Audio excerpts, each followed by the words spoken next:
ہجوم کے ساتھ غلط راہ پہ چلنے سے بہتر ہے کہ آپ تنہا راہ ہدایت پر چل پڑیں۔ نمازیں سکون دینے لگتی ہیں جب ہم ان کو وقت پر ادا کرنے لگیں۔ زندگی کے جس مقام پر ہو اسے تسلیم کر لو، اور یہ بھی تسلیم کر لو کہ تم ہمیشہ یہاں نہیں رہو گے۔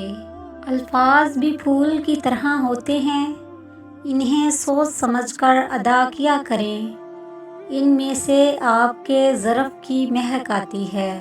یہ انسان کے اپنے اختیار میں ہے کہ وہ اپنے دل کو دوسروں کے لیے کتنا خوبصورت بناتا ہے، چاہے تو اخلاص کے رنگوں سے بھر دے، چاہے تو حسد اور بغض سے کالا کر لے۔